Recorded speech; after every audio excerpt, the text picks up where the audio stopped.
Everybody. This Monday, I'm heading to Alaska for a 3-day tour of the state.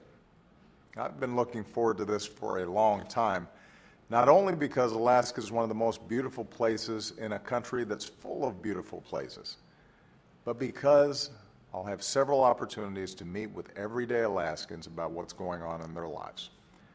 I'll travel throughout the state, meet with Alaskans who live above the Arctic Circle, with Alaska natives, and with folks who earn their livelihoods through fishing and tourism. And I expect to learn a lot. One thing I've learned so far is that a lot of these conversations begin with climate change. And that's because Alaskans are already living with its effects. More frequent and extensive wildfires, bigger storm surges as sea ice melts faster, some of the swiftest shoreline erosion in the world, in some places more than 3 feet a year. Alaska's glaciers are melting faster too, threatening tourism and adding to rising seas. And if we do nothing, Alaskan temperatures are projected to rise between 6 and 12 degrees by the end of the century, changing all sorts of industries forever. This is all real. This is happening to our fellow Americans right now. In fact, Alaska's governor recently told me that 4 villages are in imminent danger and have to be relocated. Already rising sea levels are beginning to swallow one island community. Think about that. If another country threatened to wipe out an American town, we'd do everything in our power to protect ourselves. Climate change poses the same threat right now. That's why one of the things I'll do while I'm in Alaska is to convene other nations to meet this threat. Several Arctic nations have already committed to action. Since the United States and China worked together to set ambitious climate targets last year, leading by example, many of the world's biggest emitters have come forward with new climate plans of their own. And that's a good sign as we approach this December's global climate negotiations in Paris.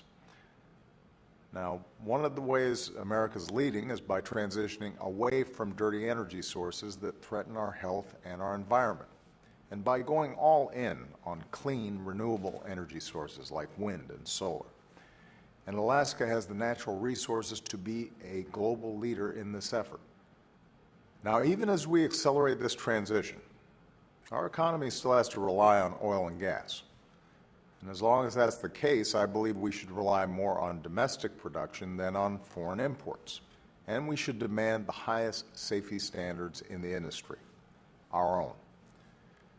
Still, I know that there are Americans who are concerned about oil companies drilling in environmentally sensitive waters.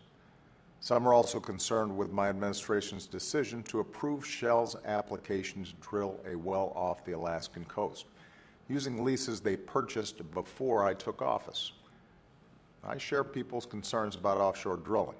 I remember the BP spill in the Gulf of Mexico all too well. And that's precisely why my administration has worked to make sure that our oil exploration conducted under these leases is done at the highest safety standards possible, with requirements specifically tailored to the risks of drilling off Alaska. We don't rubber stamp permits. We make it clear that Shell has to meet our high standards in how they conduct their operations. And it's a testament to how rigorously we've applied those standards that Shell has delayed and limited its exploration off Alaska while trying to meet them. The bottom line is safety has been and will continue to be my administration's top priority when it comes to oil and gas exploration off America's precious coasts, even as we push our economy and the world to ultimately transition off of fossil fuels. So I'm looking forward to talking with Alaskans about how we can work together to make America the leader on climate change around the globe.